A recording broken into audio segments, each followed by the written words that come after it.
और जो भी आपके बीच में आए आप उनसे आश्वासन लीजिए कि हम आपको वोट देना तो चाहते दे देंगे, लेकिन आप इस बात की गारंटी दो कि आपका रहबर और रहनुमा और सरबराह और आपका सबसे चीफ लीडर कल दूसरे से हाथ नहीं मिलाएगा जिसके हम पूरे तौर पर दुश्मन हैं, जिसके हम मुखालिफ हैं, जो हमारी गर्दनों को कटवाता है, जो हमको हिंदुस्तान का नागरिक नहीं समझता है, हमारे खिलाफ एनआरसी CAA का बिल लाता है। आप उसके साथ तो नहीं जाएंगे। आपको ये पूछने का पूरा अधिकार है। आप जमहूरी मुल्क में रहते हैं, आप सेकुलर मुल्क में रहते हैं, आपको ये सवाल करने का पूरा हक है, उस नेता से भी पूछने का पूरा हक है। मेरे प्यारे साथियों, हम अपने ज़मीरों को मारकर बहुत ही हिम्मत करके हम आपको वोट दिए देते हैं, आपकी बातों में हम आ जाते हैं, आपको हम तस्लीम कर लेते हैं। चलिए, मुसलमान बीजेपी को अपने लिए सबसे बड़ा खतरा महसूस करके उससे अपने आप को बचाकर आपको चुन लेता है, लेकिन हमें इस बात की गारंटी तो दीजिए, इस बात की हमें जमानत तो दीजिए कि आपका सरबराह कल बीजेपी के साथ गठबंधन नहीं करेगा, कल उसके साथ वो हाथ नहीं मिलाएगा। मुझे कम से कम इस बात का तो आश्वासन दीजिए, हमें बराबर के हक मिलेंगे। मसला तो वही है कि हम जाएं तो कहां जाएं, हम करें तो क्या करें। ठीक है, इसको मत दो, ठीक है इसने नुकसान किया, ठीक है उसने बहुत ज्यादा नुकसान हमें पहुंचाया, ठीक है उसने हमारे वोटों का बंटवारा किया, ठीक है वो फला पार्टी है, वो ए है, वो बी है, सब हम तुम्हारी बातों से मुत्तफिक हैं, लेकिन मुझे ये बताओ कि हमारी वो ए पार्टी कभी बी पार्टी से मिलेगी तो नहीं। मुझे ये बताओ कि हमारा वोट पाने के बाद कल हमारे साथ धोखाधड़ी तो नहीं होगी। मुझे इस बात की तो गारंटी दो कि कल हम बी टीम से कटकर ए टीम को वोट दे दें और ए टीम कल बी टीम से तो नहीं मिल जाएगी। मुझे इस बात का आश्वासन कौन देगा, मुझे इस बात का यकीन कौन दिलाएगा। ये मुसलमान बेचारे जाएं तो कहाँ जाएं, उन पर भी ताली बज रही थी, मेरी बात पे भी ताली बज रही है। ये बेचारे परेशान हैं कि करें तो क्या करें। मेरे भाइयों, इसीलिए मैंने कहा कि मैं तुम्हारे मामले में इंटरफियर नहीं कर रहा हूं, तुम जानो तुम्हारा काम जाने कि बिहार में कितने % मुसलमान DM हैं। हमें यह बता दो कि कितने मुसलमानों को सरकारी नौकरियां मिल रही हैं। हमें आप ये बता दीजिए कि कितने IPS और IAS मुसलमान हैं। ये बताइए हमें, ये हम हक मांगे तो किससे मांगे, ये हम जाएं तो कहां जाएं, इसका तो हमें कोई रास्ता बताओ। हमारी हिस्सेदारी बराबर की, हम तुमसे बहुत कुछ नहीं मांग रहे हैं, हम हिस्सेदारी की बात कर रहे हैं, वो हम कहां जाएं। कांग्रेस वो भी हमें छल चुकी है, ठग चुकी है। बीजेपी हमारी सबसे बड़ी दुश्मन है। सारी पार्टियां, अरे मुझे ये तो बताओ कि हमें कहां शरण मिलनी चाहिए, हमें कहां हिफाजत मिलनी चाहिए। और आप भी समझदार हैं, अब दूध पीते बच्चे नहीं रह गए हैं। आप भी समझदार हैं, आपको अच्छा और बुरा समझना होगा। अल्लाह के नबी सल्लल्लाहु अलैहि वसल्लम ने फरमाया कि हिकमत मुसलमान की खोई हुई अमानत है, चीज़ है, वो जहाँ से मिले उसको ले लेना चाहिए, उसको हासिल कर लेना चाहिए। अल्लाह के नबी सल्लल्लाहु अलैहि वसल्लम ने भी हिकमत से काम लेने का हुक्म दिया है। मुसलमानों, हमें अक्ल शऊर से काम लेना है। आइए एक हिकमत का जिक्र करते हैं आपके सामने, और मुझे बताइए कि ये कैसी हिकमत है, ये कैसी हिकमत है। अभी हमने एक मिसाल दी है, चाकू भी आपका, छुरी भी आपकी, गिलास भी आपका, जग भी आपका, टेबल भी आपकी, बुक भी आपकी, सोना भी आपका, लेकिन जितनी हिफाजत आप सोने की करेंगे इतनी चीज़ों की नहीं। इस्लाम हमारे लिए एक नेमत है, हम इस्लाम की जितनी हिफाजत करेंगे उतनी हिफाजत हम दूसरी चीज़ों की नहीं करेंगे। हाँ, लेकिन आइए हिकमत से काम लेते हुए एक और मिसाल मैं आपके सामने पेश करता हूँ। जगजीत साहब के हाथ में कीमती घड़ी है नहीं, छीनना नहीं हमसे, एक मिसाल दे रहा हूं, हमारी तो बैटरी वाली है। मान लीजिए कीमती घड़ी है और रास्ते में हमें चोरों ने पकड़ लिया और डकैतों ने पकड़ लिया। घड़ी उतार, और मैंने देखा 25,000 की 50,000 की घड़ी है। नहीं साहब, नहीं। उन्होंने छुरी निकाली। घड़ी दे रहा है या नहीं दे रहा है, गौर से सुनिएगा, मिसाल समझ गए तो सब समझ जाओगे। छुरी दे, वो घड़ी दे, नहीं दे रहा हूँ। अरे साहब नहीं, बड़ी कीमती घड़ी है, घड़ी दे रहा है या हाथ काट दूं। उन्होंने मेरे कलाई पर अपनी छुरी रख दी, 4-5 ने मुझे जकड़ लिया। अब मैं समझ गया हूं घड़ी देने में ही भलाई है, अगर घड़ी नहीं दी तो ये मेरा हाथ काट डालेंगे। हाथ भी मेरा है, घड़ी भी मेरी है। देख रहे हैं आप, घड़ी भी कीमती है 25-30 हजार की, और हाथ भी कीमती है। अगर हाथ कट गया तो पेशाब और पैखाने तक के लाले पड़ जाएंगे, रोजी रोटी के कमाने के लाले पड़ जाएंगे। अब हम देख रहे हैं कि चारों तरफ से हम घिर चुके हैं, या अल्लाह क्या करें।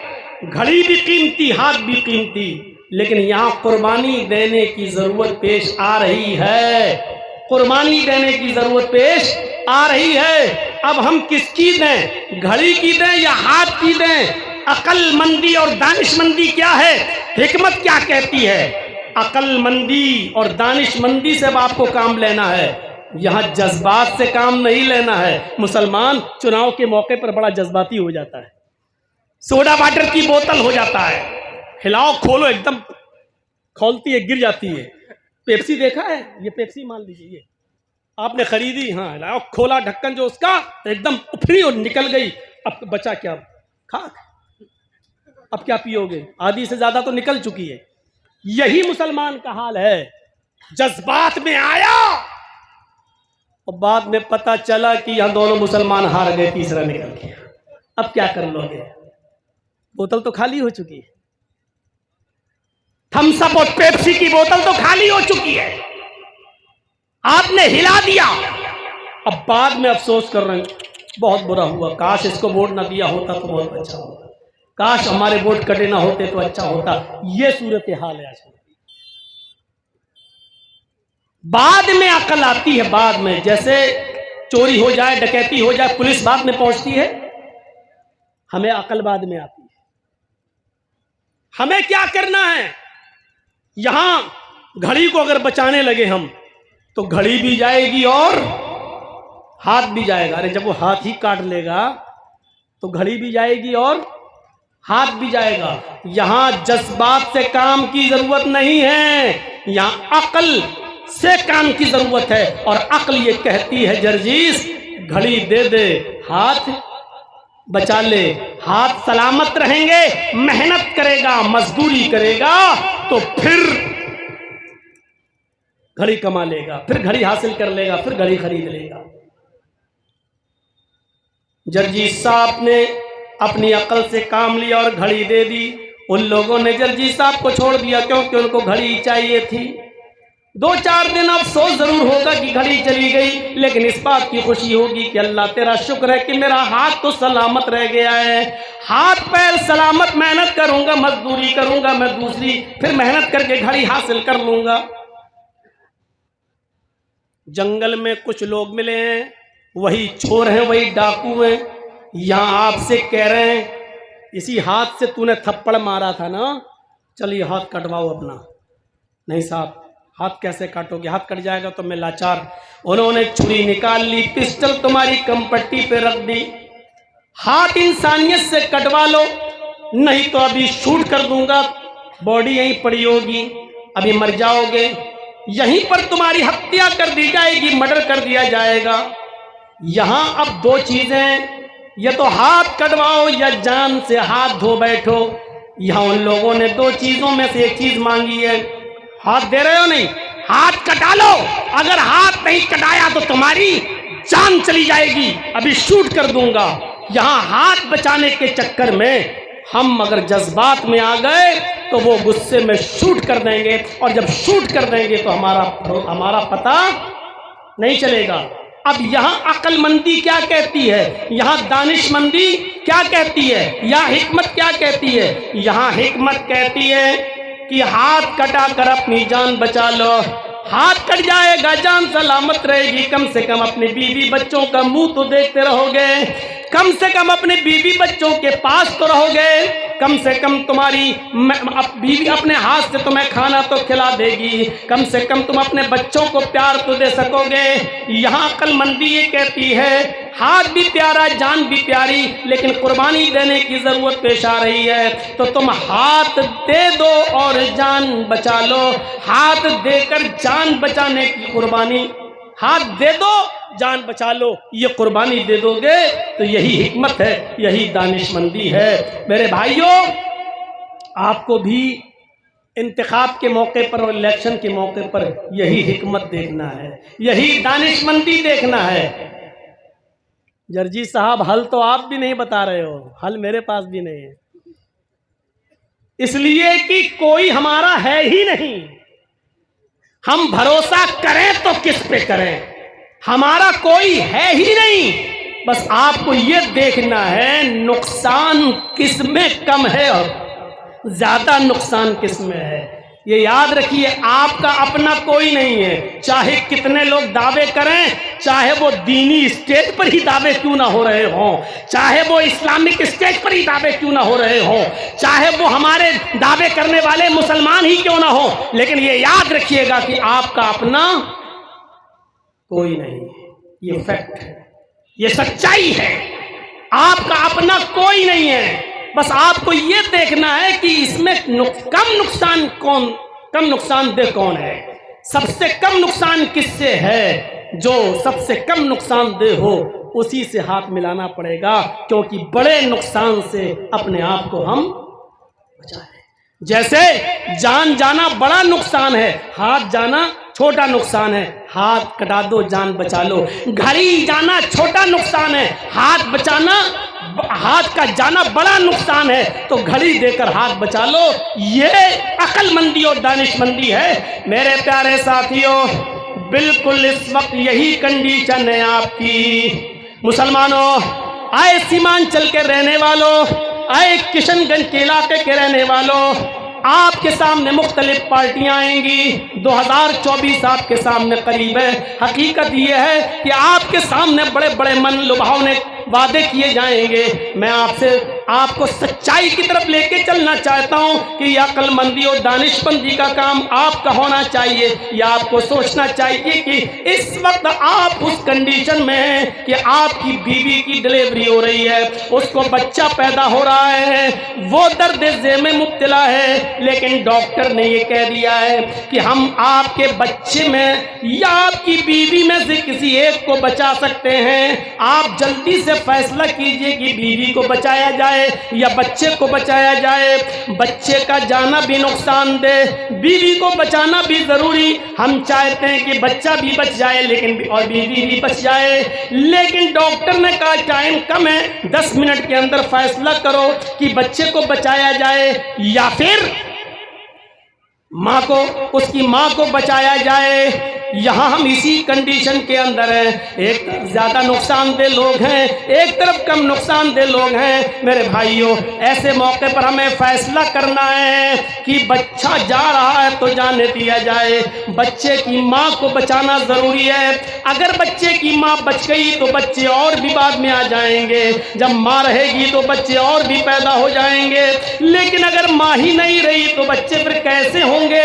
लिहाजा माँ और बच्चे में से जब किसी एक को बचाने की नौबत आ रही है तो माँ को बचा लिया जाए, और बच्चा जा रहा है तो जाने दिया जाए। मुसलमानों, सीमांचल के रहने वालों, किशनगंज की सरजमीन से कदम पर कदम रखने वालों, याद रखना तुम्हारा ज्यादा नुकसान किसमें और कम नुकसान किसमें है हमसे बेहतर तुम अच्छी तरीके से जानते हो। हमने उत्तर प्रदेश के अंदर होने वाले चुनाव में भुगता है। हमने देखा है 1,000 और 500 वोटों से हम सीटें हारे हैं। जिसका जिम्मेदार कौन है ये सब हमें मालूम है, सब हम जानते हैं। न ये दिन आज हमें देखना पड़ते, न हमारे वोट करते, न आज हमारे खूनों से इस तरीके से होलियां खेली जा जाती कि जिसका चाहा आपने मर्डर कर दिया और जिसका चाह इनकाउंटर कर दिया, जिसका चाह घर बुलडोजर से जला दिया और चढ़ा दिया उसके घर के ऊपर बुलडोजर। मेरे भाइयों, आज ऐसे दिन हमें नहीं देखना पड़ते। अगर ये यूपी के अंदर हम मुसलमानों के साथ, एक तबके के साथ अगर ये सब कुछ हो रहा है तो इस हालत के जिम्मेदार भी हम खुद हैं। मुसलमान इस हालत के जिम्मेदार हैं, हम खुद मुसलमान होकर अपनी इस हालत के जिम्मेदार हैं। मुसलमान अक्ल से काम नहीं ले पाता उस मौके पर।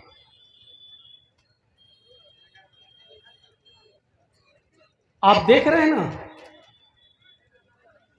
व्यापारी परेशान, मजदूर परेशान, लेबर परेशान, महंगाई इतनी, आप सब देख रहे हैं। लेकिन इसके बावजूद सोशल मीडिया पे आप देखिए कसीदे अब भी गाए जा रहे हैं और ऐसे ऐसे अंधभक्त मिलेंगे जो कहते हैं टमाटर 1000 रुपए किलो हो जाए तब भी खरीद रहे हैं। कोई कहता है कि पेट्रोल 2000 रुपए किलो हो जाए तब भी खरीद लेंगे। ऐसे ऐसे लोग मौजूद हैं। यानी इतना सब कुछ होने के बावजूद इत्तेफाक देखिए, इत्तेहाद देखिए, लेकिन हम मुसलमान ऐसे हैं कि हमारे पास अक्ल नाम की चीज नहीं है। जज्बात में आकर हम बहते चले जा रहे हैं। मुसलमानों, हमें जज्बात से नहीं अक्ल शऊर से काम लेना है, अक्ल शऊर से। इस्लाम कुर्बानी मांगता है। आइए हम दिखाएं कि हम कौन सी कुर्बानी दिए हैं इस्लाम के लिए। मुझे बताइए आप, इस्लाम तो नाम ही है कुर्बानी देने का। जब हाथ देकर जान बचाना जरूरी है, हाथ दे दो लेकिन जान बचा लो, तो इसका मतलब ये हुआ कि अपने बच्चों को कटवा लो, अपनी बीवी को अगर मरती है तो मर जाने दो, लेकिन इस्लाम रुखसत न होने पाए, इस्लाम तुम्हारे जिस्मों से न निकलने पाए, इस्लाम तुमसे रुखसत न होने पाए। इस्लाम को बचाओ, इसलिए कि इस्लाम दुनिया की सबसे कीमती चीज है जो हमें और आपको मिला है। क्या आपने वो वाक़या नहीं सुना हजरत सुमैया रज़ी अल्लाह ताला अन्हा का? मेरे प्यारे साथियों, सुमैया रज़ी अल्लाह ताला अन्हा का वाक़या आपके सामने होगा। हजरत सुमैया रज़ी अल्लाह ताला अन्हा ने अपनी जान का नजराना दे दिया, लेकिन इस्लाम को हाथ से नहीं जाने दिया। क्या बार बार वाक़यात आपके सामने आएंगे? क्या हमें नहीं मालूम? ये वही सुमैया थी, वही सुमैया जब अबू जहल को, अबू लहब को और काफिरीन मक्का को पता चला कि सुमैया ने मोहम्मद के दीन को कबूल कर लिया, इस्लाम को कबूल कर लिया, तो पकड़ के लाया गया सुमैया रज़ी अल्लाह ताला अन्हा को। और अबू जहल ने कहा, सुना है सुमैया तूने इस्लाम कबूल कर लिया है? जरा इस तरफ मुतवज्जो हुइए और फिर देखिए कि इस्लाम को नहीं जाने दिया, जान चली गई, उसकी परवाह नहीं की, लेकिन इस्लाम को नहीं जाने दिया। सुमैया ने कहा, हाँ ऐ अबू जहल, जब तूने सुन ही लिया है तो अब क्या फर्क पड़ता है?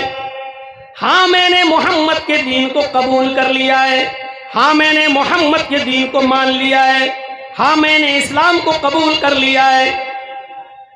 सुमैया से कहा इस्लाम छोड़ दो, सुमैया से कहा कि इस्लाम छोड़ दो। सुमैया ने कहा वाह, इस्लाम छोड़ दो? जवाब क्या था? हाशा व कल्ला, हरगिज नहीं। उसने डराया। आजकल की तरह मोब लिंचिंग में फंसने वाले मुसलमान नहीं थे वो, कि 2-4 डंडे मार दें और उनसे कहा जाए कहो जय श्री राम, तो बेचारे मारे डर के नाम नारा जय श्री राम नारा लगा दें। आजकल की तरह ईमान नहीं था उनका। कहा नहीं छोड़ेगी इस्लाम, कहा नहीं, बांध दिया, पीछे से हाथ बांध दिए, ऊपर से कपड़ा फाड़ दिया, नीचे से भी कपड़ा फाड़ दिया। तबकात इब्ने साद के अल्फाज हैं। और सुनो मुसलमानों,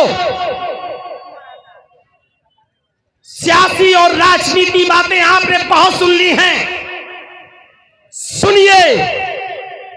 वही सुमैया जिसका कपड़ा फाड़ दिया गया, जिसको बरहना कर दिया गया, अबू जहल ने नेजा उठाया, धारदार नेजा उठाया और वो नेजा लेकर दौड़ता हुआ आया और कहा, सुमैया इस्लाम छोड़ती है या नहीं? उसने कहा बिल्कुल नहीं।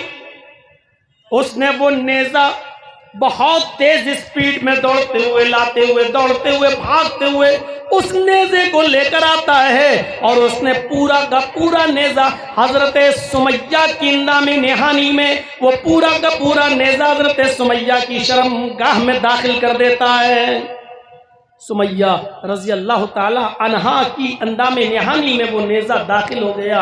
इधर से निकाला, उस दाखिल किया और उस पार निकाल दिया।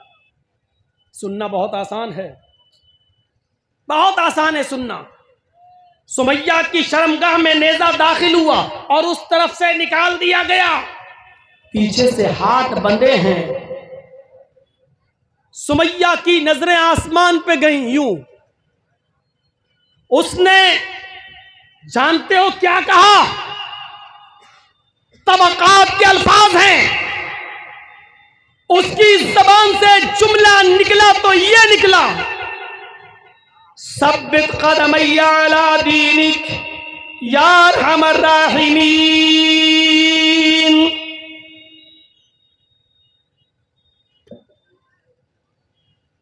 जगजीत साहब चंद महीनों के लिए जेल में चले गए, दुआ मांगेंगे अल्लाह मुझे जेल से नजात अता फरमा। आप दुआ मांगेंगे कि जगजीत साहब की अल्लाह जल्द से जल्द रिहाई फरमा दे। आपकी अपनी दुआएं हैं, मेरी अपनी दुआ है। सुमैया की शर्मगाह में नेजा दाखिल किया गया है, दर्द से करा रही है, हाथ पीछे से बंधे हुए हैं, लेकिन वो ये नहीं कह रही है कि अल्लाह मुझे अबू जहल के जुल्म से बचा ले, आय अल्लाह मेरी जान की हिफाजत फरमा, आय अल्लाह इसकी दी हुई तकलीफ से मुझे मेरी हिफाजत फरमा दे। उसके मुंह से ये जुमले नहीं निकल रहे हैं। आप बीमार हैं, कहेंगे अल्लाह मुझे शिफा दे। आपका बेटा बीमार है, आप कहेंगे अल्लाह शिफा ता फरमा। आपका बाप बीमार है, आप कहेंगे अल्लाह मुझे मेरे बाप को शिफा ता फरमा। आपकी माँ बीमार है, आप कहेंगे अल्लाह मुझे मेरी माँ को शिफा ता फरमा। आपका बेटा MBBS नीट की तैयारी कर रहा है और कंपटीशन में बैठा, आप कहेंगे अल्लाह मेरे बेटे को अच्छे नंबरों से पास करा दे, नीट में कामयाब कर दे। आप अपने मतलब की दुआ मांगेंगे, लेकिन सुमैया की जिस्म में नेजा दाखिल है, शर्मगाह में नेजा दाखिल है, पीछे से हाथ बंधे हैं और सुमैया ये नहीं कह रही कि अल्लाह मेरी हिफाजत फरमा, अल्लाह मेरी जान बचा ले, अल्लाह इसकी दी हुई तकलीफ से मेरी हिफाजत फरमा दे। उसके मुंह से दुआ भी निकली तो ये दुआ निकली, सब्बित कदमैया अला दीनिक या अरहमर राहिमीन इलाहुल आलमीन। इस्लाम पर मेरे कदम को साबित रखना, आय अल्लाह इसकी दी हुई तकलीफ से मैं इस्लाम न छोड़ बैठूं। सब्बित कदमैया अला दीनिक, आय अल्लाह अपने दीन के ऊपर मुझे साबित रखना, इस्लाम के ऊपर मुझे जमाए रखना। मेरे भाइयों, ऐसे नाजुक मोड़ पर भी वो ये कह रही है अल्लाह मुझसे मेरा इस्लाम न जाने पाए, मुझसे मेरा दीन न जाने पाए, मुझसे मेरा दीन न छूट जाए, कहीं इसकी दी हुई तकलीफ मुझसे मेरा दीन मेरा इस्लाम न छीन लें। जान चली गई, इस्लाम नहीं। बेटा अम्मार बंधा है, यासिर शौहर अपनी आंखों से अपनी बीवी के इस मंजर को देख रहा है। सुमैया ने उनको भी ललकारा, बेटे मैं तुम्हारी मां हूं, तुमने तो मेरी पिस्तान का दूध पिया है, आज अगर मैं तुम्हारे सामने बरहना हूं तो क्या फर्क पड़ता है। मेरे बेटे मैंने तो तुम्हें बचपन में नहलाया है, धुलाया है, तुम्हारी लैट्रीन पेशाब और पायखाना तक साफ किया है, आज मैं तुम्हारे सामने बरहना हूं तो कोई बात नहीं। अपने शौहर से कहा, यासिर मैं तो तुम्हारी बीवी हूं, आंखें ढकने की जरूरत नहीं, मुझे जो सजा दी जा रही है उसको अपनी आंखों से देखो, इसलिए कि मेरे बाद तुम्हारा भी नंबर है, मुझे औरत होने की हैसियत से हो सकता है ये हल्की सजा दे, मेरे बाद तुम्हें इससे भी ज्यादा सख्त सजा दे क्योंकि तुम मर्द हो सकता है तुम्हें मुझसे भी ज्यादा हार्ड पनिशमेंट दिया जाए, सजा दी जाए, इसलिए तुम्हें इस मंजर को देखना होगा। आए अम्मार, आए यासिर, मैं इस दुनिया से रुखसत हो जाऊंगी, परवाह मत करना, यहां नहीं तो जन्नत के दरवाजे पर मैं तुम्हारा इंतजार करूंगी।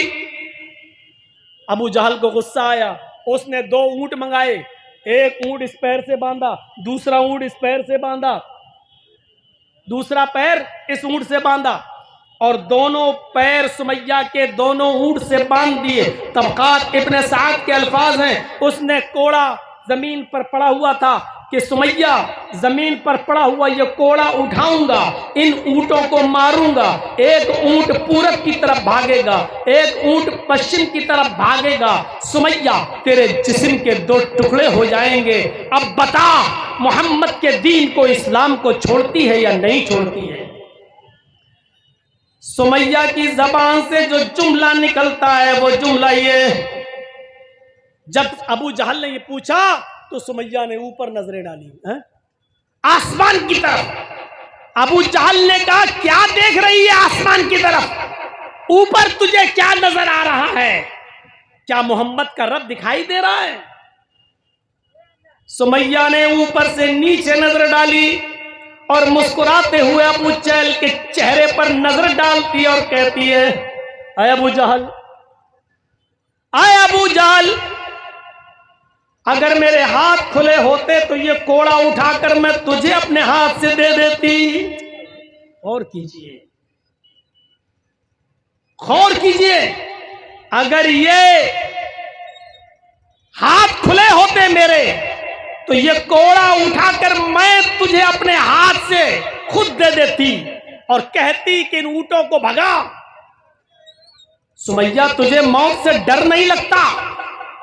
अभी इन ऊंटों को भगाऊंगा, तेरा अंजाम क्या होगा? बीच से तेरे 2 टुकड़े हो जाएंगे।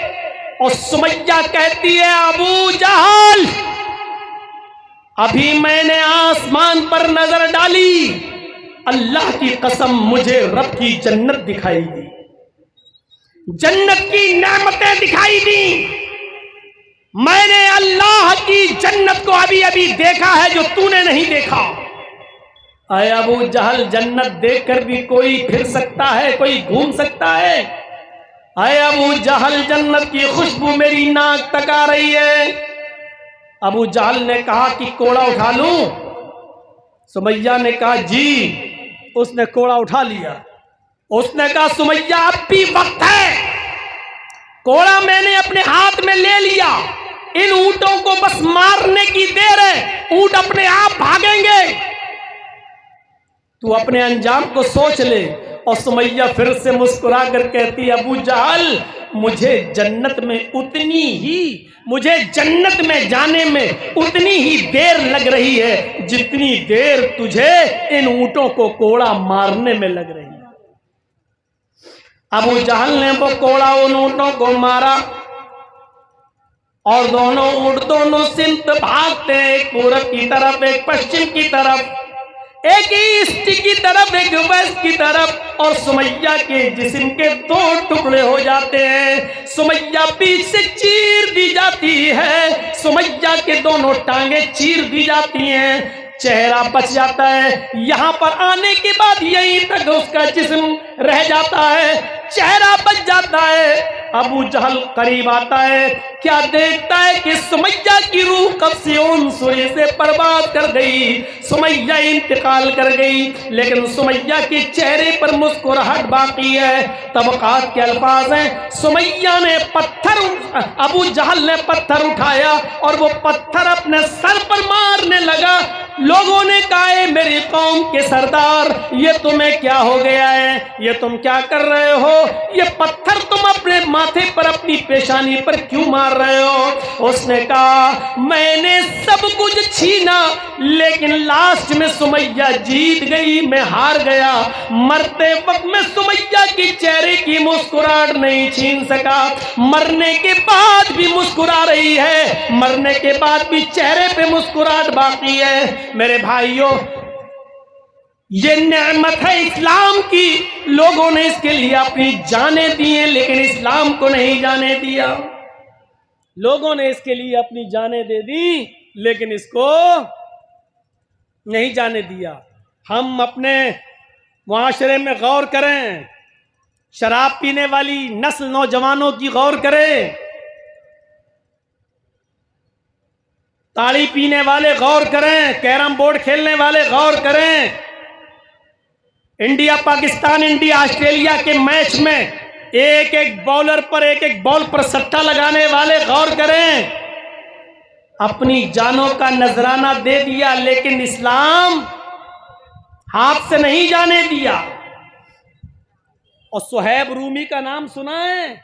एक सहाबी गुजरे, सुहैब रूमी, रूम के रहने वाले, रूम के रहने वाले इस्लाम ले आए और मक्के में शिफ्ट हो गए।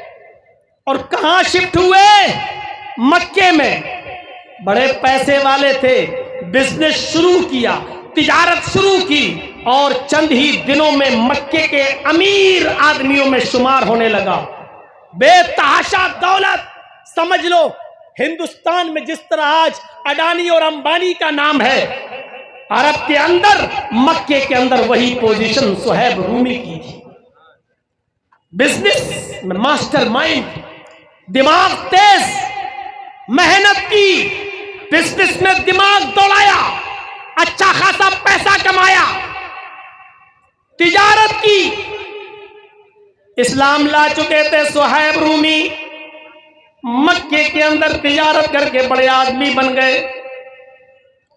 इसी बीच हिजरत का वाकया पेश आ गया।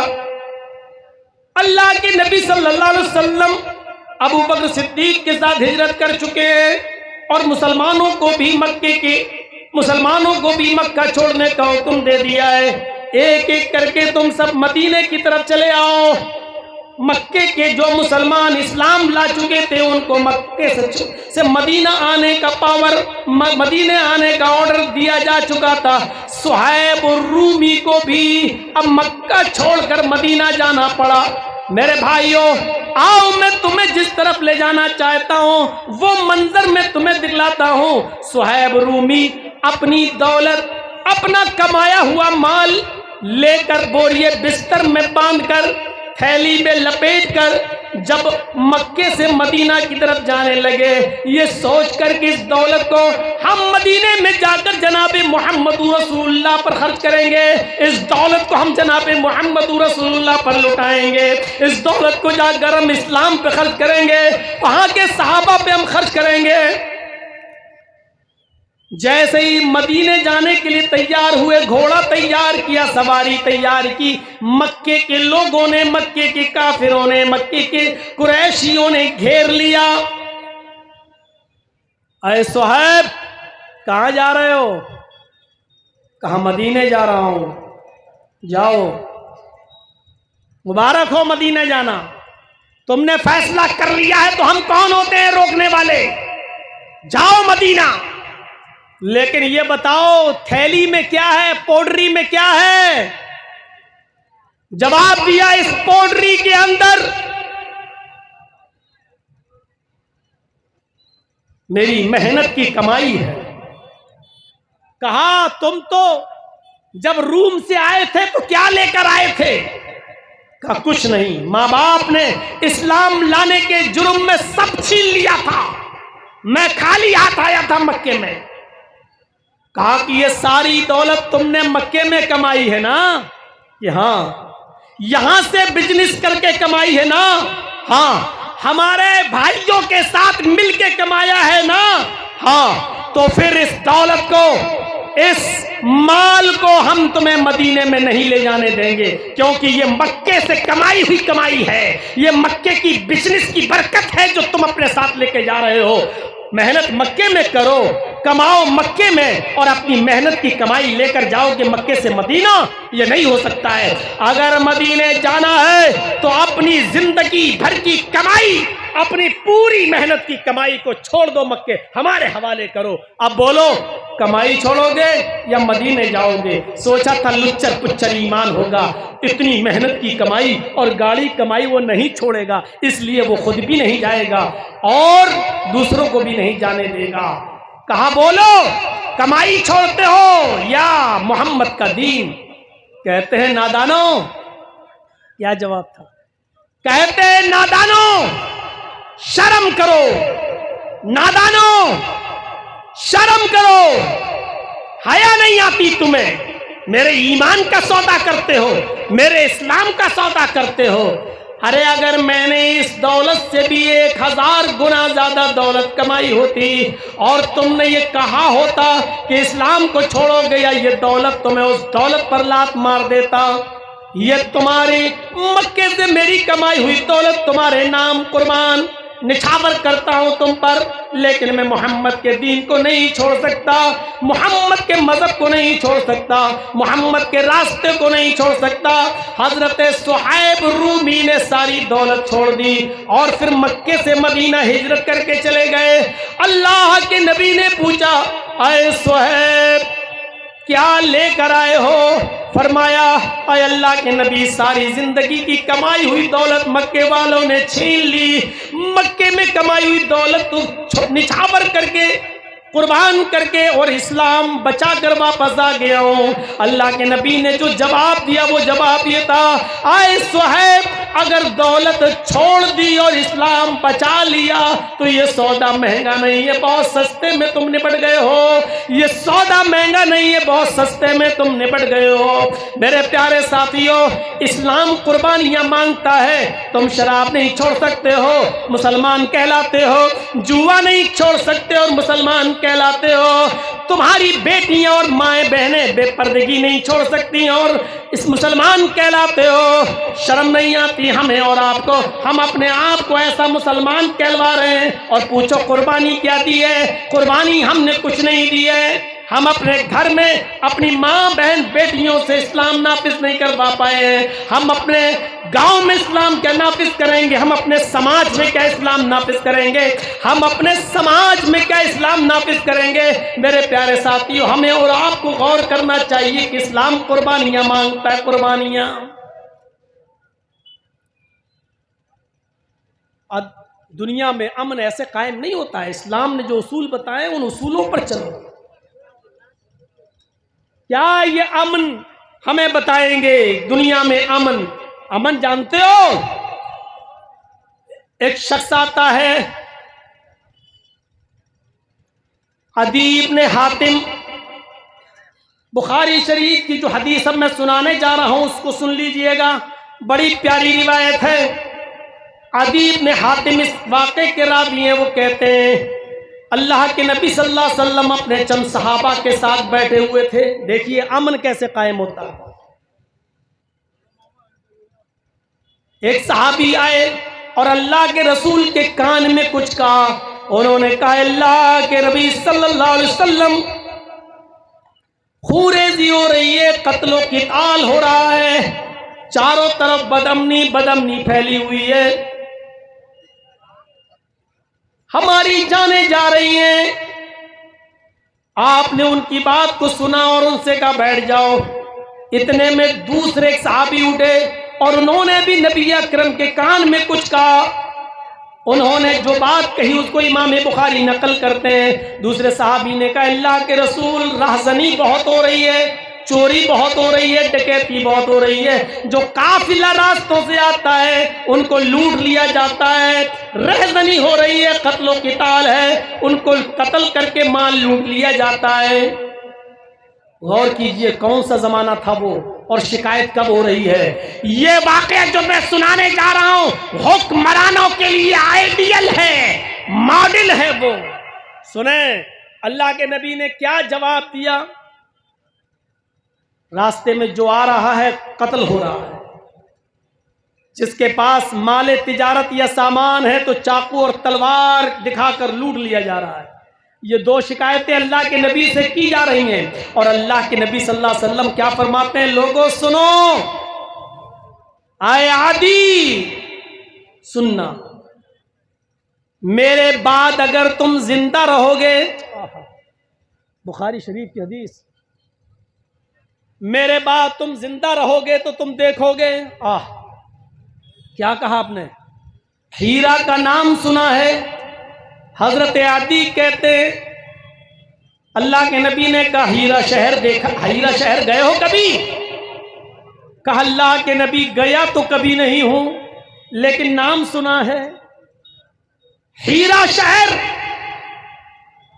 अल्लाह के नबी ने कहा हीरा शहर से एक औरत अकेले चलेगी,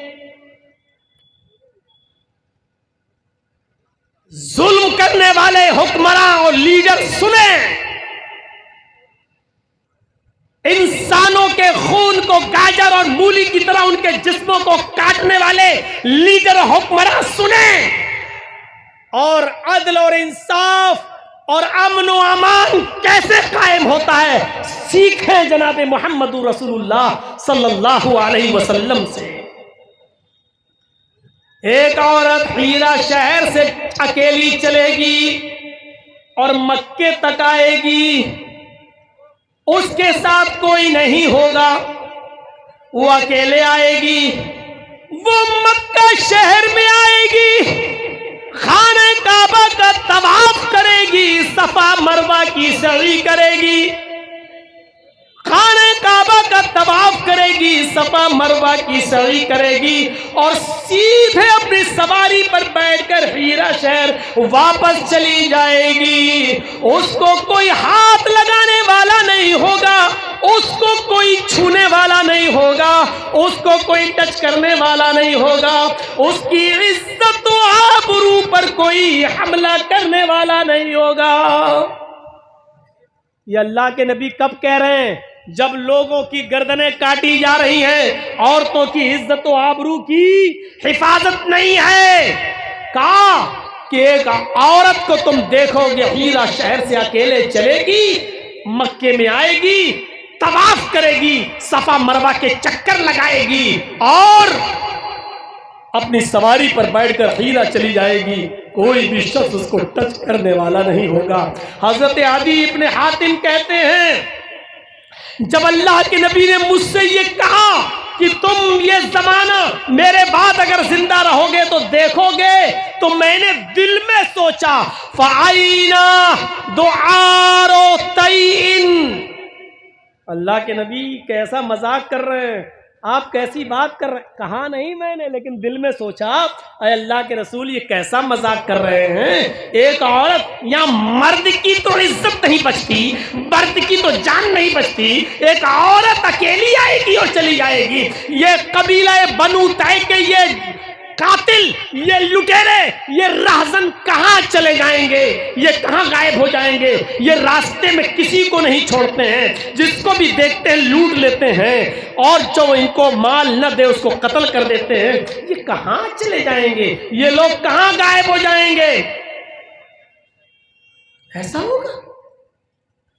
ये तो मेरी वहमो गुमान में भी नहीं था, मैंने सोचा भी नहीं था।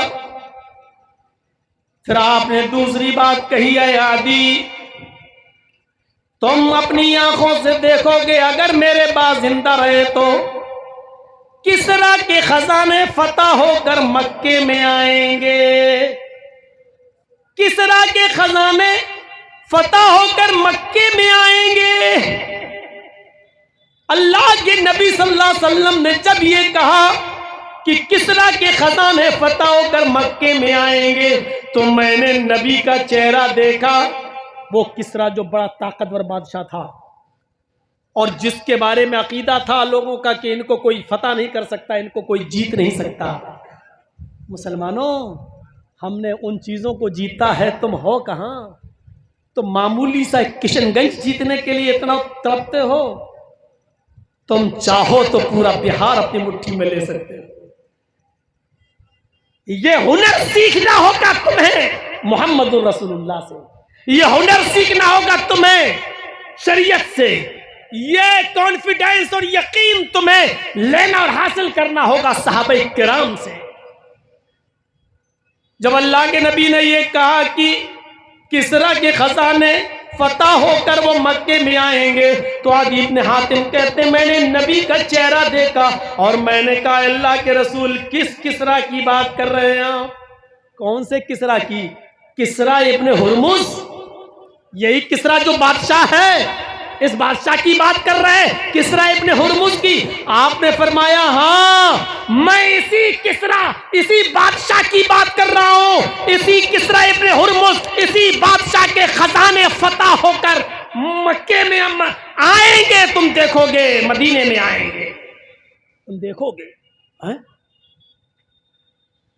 और तीसरी बात फिर फरमाई, आए आदि अगर मेरे बाद तुम जिंदा रहे तो तुम देखोगे कि लोग अपनी मुट्ठी में सोना और चांदी भर भर कर निकलेंगे, लोगों को सदका करेंगे, लोगों को ज़कात देना चाहेंगे, खैरात करना चाहेंगे, लोगों को, गरीबों को सोना और चांदी बांटेंगे, लेकिन कोई सोना लेने वाला ना होगा, कोई चांदी लेने वाला ना होगा। लोगों को तुम देखोगे कि वो अपनी मुट्ठी में सोना भर भर के, चांदी भर भर के वो ले जाएंगे सदका देने के लिए, लेकिन सदका कबूल करने वाला कोई गरीब नहीं मिलेगा, सदका कबूल करने वाला कोई गरीब इंसान नहीं मिलेगा, यानी सोना और चांदी लेने वाले लोग नहीं मिलेंगे।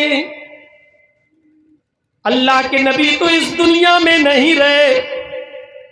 आदि इब्न हातिम ने अपने दोस्त को, अपने साथी को बताया, क्या है मेरे साथी, गौर से सुनो, दो चीजें तो मैंने जनाब मोहम्मदुर रसूलुल्लाह की बताई हुई अपनी जिंदगी में देख ली है, दो चीजें तो मेरी जिंदगी में पूरी हो गई हैं। मैं देखता हूं मुल्क शाम से, हीरा शहर से एक औरत अकेली आती है, अपनी सवारी पर बैठ कर आती है और वो खाने काबा में तवाफ करती है, सफा मरवा की चक्कर लगाती है, सही करती है और फिर मुल्क शाम चली जाती है।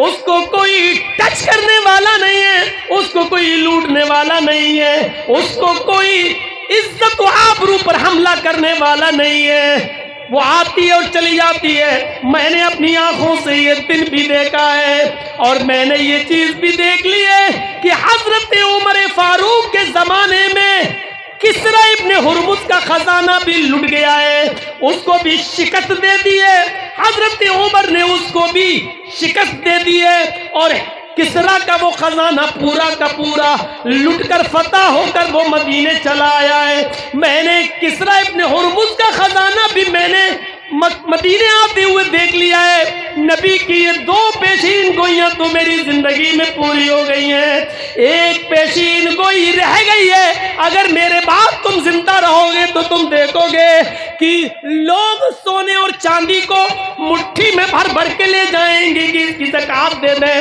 सदका दे दें, खैरात दे दें, लेकिन कोई लेने वाला नहीं होगा। मेरे भाइयों, कयामत की निशानियों में से एक निशानी ये बताई अल्लाह के नबी ने, जब कयामत आएगी तो कुर्ब कयामत जमीन से सोना निकलेगा, चांदी निकलेगी, जमीन उगल देगी, सोना और चांदी को बाहर फेंक देगी, लेकिन लोग इतने अमीर और पैसे वाले होंगे कि जमीन पर पड़ा हुआ सोना नहीं उठाएंगे, जमीन पर पड़ी हुई चांदी नहीं। जिस सोने और चांदी के लिए आज तुम अपने ज़मीरों को बेचते हो, अपनी हया को बेचते हो, अपनी वफा को बेचते हो, मेरे भाइयों वो सोना और चांदी जमीन पर पड़ा होगा लेकिन कोई उठाने वाला नहीं होगा। ये शाम से एक औरत अकेली आती है और हज करके उम्रा करके वापस चली जाती है। जानते हो ऐसा क्यों हुआ? क्योंकि अल्लाह के रसूल ने इंसाफ कायम कर दिया था, अदल कायम कर दिया था, इंसाफ का बोलबाला कायम कर दिया था। कातिल को कत्ल किया जाता था, किसी ने चोरी की तो उसका हाथ काट दिया जाता था, अगर किसी ने आंख फोड़ी तो बदले में उसकी भी आंख फोड़ी जाती थी, किसी ने किसी को मारा तो बदले में उसको भी मारा जाता था, किसी ने किसी का कुछ छीना तो उसका भी छीन कर उसको दिया जाता था। अदल और इंसाफ का बोलबाला ऐसा कायम किया कि लोगों ने लूटे हुए माल जिनके लूटे थे उनको वापस कर दिए। ये अदल और इंसाफ जहां रहेगा अमन होगा, अमन होगा, अमन होगा, और जहां अदल और इंसाफ नहीं होगा वह अमन नहीं होगा। मेरे भाइयों, यकीनन मैं कहता हूं कि दहशतगर्द अगर कोई दाढ़ी वाला हो तो उसको पकड़ो, सूली पे लटकाओ, फांसी के तख्ते पे लटकाओ, सजाए मौत दो, यकीनन हम इसके कायल हैं। लेकिन अगर वो टीकाधारी हो या मक्का मस्जिद पर बम ब्लास्ट का जिम्मेदार हो तो उसको भी सजाए मौत मिलनी चाहिए। ये अदल का तकाजा है, यही अदल का तकाजा है मेरे भाइयों। इसलिए जहां अदल होगा वहां अमन होगा, और जहां अदल नहीं होगा वहां अमन भी नहीं होगा। और मोहम्मद रसूलुल्लाह ने अमन को कायम किया है अदल के साथ। अदल ऐसा कायम किया था कि दुनिया अश अश कर रही थी। आपको मालूम है अदल कैसा था? अल्लाह के नबी ने जो अदल कायम किया, उस अदल की एक जीती जाती मिसाल मैं आपको सुनाना चाहता हूं। आओ, ये अदल की मिसालें तुमने तकरीरों में नहीं सुनी होंगी, जलसों में आपको नहीं बताई गई होंगी। हुक्मरानों को बताओ। मैं चाहता था कि ये अदल के वाकयात जब मैं बताऊं तो ये मंत्री और ये नेता और ये मिनिस्टर सब रहें, लेकिन अफसोस तो ये है कि मुझे तकरीर का नंबर बाद में दिया जाता है। तकलीफ ये होती है कि मुझे सुनना तो सबकी पड़ती है, मेरी नहीं सुनते।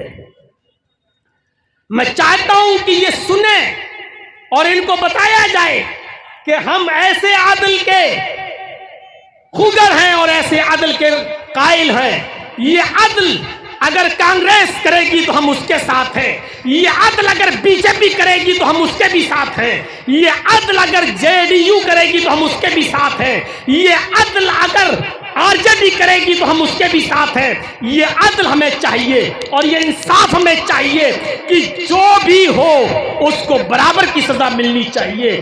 किसी के साथ कुछ, किसी के साथ कुछ, ऐसा नहीं है मेरे भाइयों। इसलिए मैं कहता हूं कि अगर उत्तर प्रदेश के अंदर एनआरसी और सीएए के खिलाफ एहतजाज करने वाले और उसमें सरकारी संपत्तियों का नुकसान पहुंचाने वाले लोगों के घरों पर अगर बुलडोजर चला है तो ट्रेन और उनकी पटरियों को तोड़ने वाले और किसान आंदोलन के मौके पर मेरे भाइयों जो सरकारी नुकसान हुआ था उनके घरों पर भी बुलडोजर चलना चाहिए।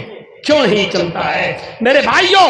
हमारे साथ अन्याय क्यों होता है, हमारे साथ बेइंसाफी क्यों होती है? हम यही तो कहते हैं हमारे साथ जो अदल करेगा हम उसके साथ हैं। और यही हम कहते हैं बिहार वालों, अच्छा और बुरा तुम अच्छी तरीके से जानते हो, तुम्हारा अच्छा और बुरा किसमें है। कम नुकसानदेह चीज को आप बर्दाश्त कर लेना, बड़े नुकसान से अपने आप को बचा लेना, यही मेरी डिमांड है और यही मेरा ऐलान है मेरे भाइयों। हजरत अली रजी अल्लाह ताला अन्हो बैठे हैं, उनका गुलाम कंबर वहां बैठा हुआ है। हजरत अली के कान में एक शख्स आता है और कुछ बोलता है, देख रहे हैं आप? हजरत अली के कान में कुछ कहा उसने। हजरत अली ने कहा कि तुम इस बात को कबूल करते हो? उसने कहा जी। हजरत अली ने अपने गुलाम कंबर से कहा, बुखारी शरीफ की हदीस है, अपने गुलाम कंबर से कहा जाओ इसको कोड़े लगाओ, और बता दिया इतने कोड़े लगाओ। उनके गुलाम कंबर ने कोड़े लगाए, जिसको कोड़े मारे गए, मजलूद, जिसको कोड़े पड़ते हैं उसको अरबी में कहा जाता है मजलूद। जिसको कोड़े लगाए गए वो मजलूद, वो कोड़े खाने वाला आदमी आता है और आकर हजरत अली के कान में कुछ कहता है। हजरत अली ने अपने गुलाम कंबर को बुलाया, इधर आओ, मैंने तुमसे इतने कोड़े मारने के लिए कहा है। इस मजलूद ने शिकायत की है कि 3 कोड़े तुमने उसको ज्यादा मार दिए हैं। 3 कोड़े तुमने उसको ज्यादा मार दिए।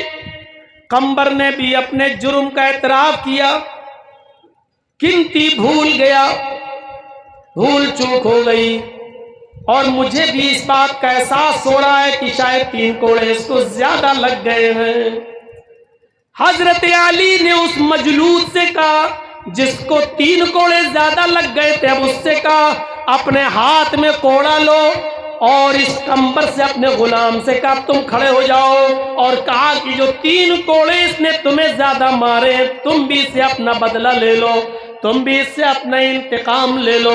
उस मजलूद ने 3 कोड़े हजरत अली के गुलाम को मारे। पूरे मजमे में भरी अदालत ये मंजर देख रही थी। हजरत अली ने अपने गुलाम को भी 3 कोड़े पड़वाए, जबकि कोड़े खाने वाला आदमी मुसलमान नहीं था, वो गैर मुस्लिम था। उसने अपने जुर्म को कबूल कर लिया था कि मैंने ऐसा किया। हजरत अली ने कहा जाओ इतने कोड़े मारो, उसने 3 कोड़े ज्यादा मार दिए। हजरत अली से उसने कहा मुझे 3 कोड़े ज्यादा पड़ गए। हजरत अली ने उससे पूछा कंबर से, क्या ये सही है? कहा हाँ 3 कोड़े ज्यादा पड़ गए। तो अब 3 कोड़े खाने के लिए तुम भी तैयार हो जाओ, और उस गैर मुस्लिम मजलूद के हाथ में कोड़ा देकर अपने मुसलमान गुलाम कंबर को कोड़े पड़वाए। आओ ये आईना दिखाओ, ये देश का चौकीदार भी देखे, ये देश का गृह मंत्री भी देखे, ये देश के वीआईपी कल्चर के लोग भी देखे, और ये आईना लालू और तेजस्वी भी देखे, और ये आईना नीतीश कुमार जी भी देखें। हमें ऐसे इंसाफ की जरूरत है, ऐसा अदल जो भी हमारे साथ करेगा हम मुसलमानों के वोट का वो हकदार होगा। हमें ऐसा इंसाफ चाहिए।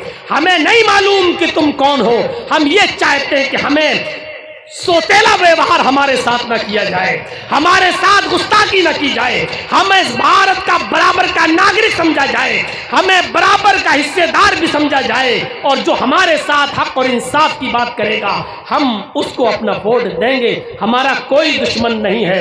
दुश्मनी अगर अपने हाल और चाल से दिखाओगे तो हम इतने अंधे भी नहीं हैं कि हम उसको समझते नहीं हो। मेरे प्यारे साथियों, अल्लाह ताला ने हमें आंखें भी दी हैं और वोट कहाँ देना है उसके लिए हमें दिमाग भी दिया है। इसलिए हम आंखों से देखेंगे भी और दिमाग से हम काम भी लेंगे।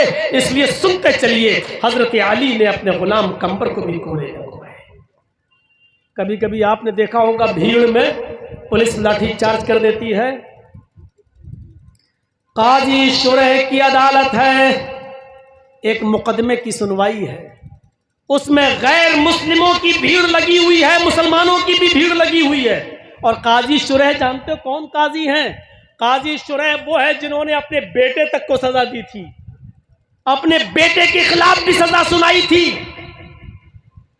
काजी शुरह वो है कि जब इनका बेटा मदरसे में पढ़ता था तो मदरसे के टीचर ने शिकायत की कि आपके बेटे ने किसी नाई से, हज्जाम से, बार्बर से बाल कटवाए, और असर की नमाज का वक्त करीब था। जब वो बाल कटवा कर वापस आया तो असर की नमाज की जमात छूट चुकी थी। अगरचे उसने बाद में नमाज पढ़ ली लेकिन जमात छोड़ दी। तो काजी शुरह ने एक मोटा डंडा भेजा था और कहा था कि ये मुकदमा मेरी अदालत में आया है, इसलिए ये डंडा मैं भेज रहा हूं। इस लकड़ी से मेरे बेटे को इतना मारो कि ये लकड़ी जब तक टूटकर 3 हिस्सों में न बढ़ जाए, इस डंडे के 3 टुकड़े न हो जाएं, तब तक मेरे बेटे को पीटते रहो और उसको बताओ कि तुमने ऐसे तंग वक्त में नमाज बाल क्यों कटवाए, जब नमाज से असर का वक्त करीब था, असर की नमाज पढ़ने के बाद भी जा सकते थे, तुम्हारी जमात क्यों छूटी। मेरे भाइयों, ये वो काजी शुरह हैं जिन्होंने अदल और इंसाफ अपने बेटे के साथ भी किया था। इनकी एक अदालत में एक फैसले के दिन गैर मुस्लिम और मुसलमानों की भीड़ लगी हुई है, लोग देखना चाहते हैं। उसी भीड़ के अंदर दरबान ने, जो काजी शुरह का दरबान था, आजकल भी अदालत में लोग कहते हैं ना, जो लकड़ी पकड़े लिए खड़े रहते हैं और कहते हैं फला हाजिर हो, आओ तुम्हारा मुकदमा है। हमसे ज्यादा कोर्ट कचहरी आपने तो शायद नहीं देखी होगी, ना समझी होगी। तो मेरे भाइयों, आज भी कोर्ट कचहरियों में लोग रहते हैं, जो जज के बिल्कुल करीब बैठता है वो, उसको उर्दू में दरबान कहा जाता है। दरबान, मेरे भाइयों, काजी शुरैह को लोग घेर रहे थे तो दरबान ने एक कोड़ा मार दिया। एक को मारेंगे तो सब भाग जाएंगे, एक गैर मुस्लिम को कोड़ा लग गया। एक कोड़ा जैसी पड़ा, भीड़ तितर बितर हो गई, इधर उधर हो गई, लेकिन जिसको कोड़ा पड़ा वो वहीं खड़ा हो गया। काजी शुरैह ने कहा कि भीड़ इधर उधर चली गई, तुम क्यों खड़े हो? उसने कहा, काजी साहब, आपकी अदालत में अभी अभी मेरा एक केस हम दर्ज करना चाहते हैं। का क्या अभी अभी भीड़ को तितर बितर करने के लिए आपके दरबान ने कोड़ा मारा और वो पूरी भीड़ में ये कोड़ा मुझे लगा है? तो आपका दरबान ये भी कह सकता था कि मजमा है, भीड़ है, इधर उधर हो जाओ। पहले ऐलान करना चाहिए, अनाउंसमेंट होना चाहिए। भीड़ को भगाने के बहुत से तरीके हैं, लेकिन डायरेक्ट कोड़ा मार दिया गया। न कोई इंफॉर्मेशन दी गई, न ये कहा गया कि बैठ जाओ या खामोश हो जाओ या इधर अदालत से चले जाओ। इस तरीके की कोई आवाज नहीं लगाई। कोड़ा उठाया और कोड़ा डायरेक्ट मारा और वो कोड़ा मुझे लगा है। मुझे इंतकाम चाहिए, मुझे बदला चाहिए। काजी शुरैह ने अपने दरबान को देखा, फरमाया, तुम्हारे खिलाफ मुकदमा दर्ज हो गया है, कटघरे में चलो। दरबान को कटघरे में खड़ा किया गया। पूछा, तुम अपनी सफाई में कुछ कहना चाहते हो? दरबान ने कहा, आपकी तरफ लोग बढ़ रहे थे, भीड़ को तितर बितर करने के लिए मैंने कोड़ा मारा, एक ही कोड़ा मारा जो इसको लग गया। कहा, क्या तुम इस कोड़े मारने का एतराफ करते हो? कहा, मैंने ये कोड़ा मारा है। कहा, अब तुम इधर आ जाओ। मजमे में अपने दरबान को खड़ा कर दिया और उस शिकायत करने वाले यहूदी के हाथ में कोड़ा दे दिया। कहा, इस दरबान ने तुम्हें जितनी जोर से कोड़ा मारा है, एक कोड़ा तुम भी इसको मारो। लिहाजा उस यहूदी ने कोड़ा उस दरबान को भी मारा और पूरे मजमे ने ये अदल देखा, ये इंसाफ देखा। तो जब एक यहूदी और काजी के दरबान में दरबान को मार रहा है, काजी के दरबार में दरबान को कोड़ा मार रहा है और काजी खुद ये फैसला सुना रहा है, ये अदल देखेंगे तो अमन क्यों नहीं होगा? ऐसी जगह पर अमन था, ऐसी जगह पर इंसाफ था, ऐसी जगह पर खूनरेजी नहीं थी। आज अदल नाम की कोई चीज नहीं रह गई है। अफसोस तो ये होता है कि आज सुप्रीम कोर्ट को मुदाखलत करना पड़ती है कि अगर मणिपुर के मामले पर आप नहीं बोलेंगे तो हम एक्शन लेंगे। गौर कीजिए मेरे भाइयों, जो काम हुकूमतों का था, जो काम गवर्नमेंट का था, जो काम सरकारों का था, आज वो काम सुप्रीम कोर्ट को करना पड़ रहा है और ये कहना पड़ रहा है कि ये काम अगर तुम नहीं करोगे तो हम करेंगे। ये तसव्वुर कीजिए मेरे भाइयों कि हम किस तरफ जा रहे हैं और कहां हम पहुंच गए हैं। खुद चीफ मिनिस्टर कैसा होता है आपको मालूम है? हजरत उमर फारूक पेशाब कर रहे हैं, एक नाली के किनारे पर बैठकर पेशाब कर रहे हैं, पानी उनके हाथ में है, किसी ने देखा नहीं और एक आदमी आवाज लगाते हुए आ गया, अमीरुल मोमिनीन, अमीरुल मोमिनीन, अमीरुल मोमिनीन। उसको पता ही नहीं कि हजरत उमर पेशाब कर रहे हैं। अगर मुझे मालूम हो जाए कि एक आदमी पेशाब कर रहा है तो मैं चिल्लाऊंगा थोड़ी, मैं ये कहूंगा कि वो पेशाब करके डराओ, लेकिन उसको मालूम ही नहीं। वो निकला और कहता, अमीरुल मोमिनीन, आईना अमीरुल मोमिनीन, अमीरुल मोमिनीन कहाँ है? अमीरुल मोमिनीन, अमीरुल मोमिनीन। हजरत उमर को बड़ा गुस्सा आया, कमबख्त मैं तो पेशाब कर रहा हूं, ये कौन चिल्ला रहा? आए, कौन चिल्ला रहा था? कहा अमीरुल मोमिनीन। मैं गए और एक थप्पड़ दिया उसको। क्या है? बस इतना ही था। वो अपनी शिकायत भूल गया। उसने कहा, अमीरुल मोमिनीन, मुझे इस बात का इल्म नहीं था कि आप इस्तिंजा कर रहे हैं, आप पेशाब करने के लिए बैठे हुए हैं। अगर मुझे इस बात का इल्म होता तो मैं चीखता नहीं, चिल्लाता नहीं। बात ही कुछ ऐसी थी कि मुझे जोर से चीखना पड़ा, चिल्लाना पड़ा। आप वहां से आए और भरे मजमे में सबके सामने आपने मेरे चेहरे पर एक थप्पड़ मार दिया है। आप अमीरुल मोमिनीन हैं, मैं कुछ नहीं कह सकता हूं, बस इतना जरूर कहूंगा कि आप थोड़ा सा गौर कर लेना, अपने मामले में जरा सोच लेना। आपने गलती तो नहीं की है, आपने मुझे नाजायज थप्पड़ तो नहीं मारा है, आपने मुझे थप्पड़ मार कर कोई गलती तो नहीं की, आप इतना सोच लीजिएगा बस। हजरत उमर फारूक ने कहा कि तुमको पता नहीं था? कहा नहीं। कहा इधर आओ। कौन है? Chief minister. कौन है? अमीरुल मोमिनीन। कौन है? सुनो, 22 लाख मुरब्बा मील पर जिसकी हुकूमत हो वो कौन है? बिहार का चीफ मिनिस्टर नहीं, झारखंड का नहीं, बंगाल का नहीं, यूपी का नहीं, 22 लाख मुरब्बा मील। सऊदी भी उसके अंडर में, शाम भी उसके अंडर में, इराक भी उसके अंडर में, ईरान भी उसके अंडर में, उर्दून भी उसके अंडर में, आजरबाईजान भी उसके अंडर में, मिस्र भी उसके अंडर में, कुवैत भी उसके अंडर में, इजराइल और फिलिस्तीन भी उसके अंडर में। गौर कीजिए, ये सारे मुल्क उसके अंडर में। इतनी बड़ी हुकूमत का मालिक, इतनी बड़ी हुकूमत का मालिक, और क्या कर रहा है? इधर आओ। उमर फारूक का ये गाल तुम्हारे सामने हाजिर है। आए बदवी आए देहाती, मैंने अनजाने में लाइल्मी में गुस्से में मैंने तुम्हारे चेहरे पर थप्पड़ मार दिया है। तुम भरे मजमे में सबके सामने अपना इंतकाम ले लो, और जितनी जोर से मैंने तुम्हें थप्पड़ मारा है तुम मुझे भी थप्पड़ मारो।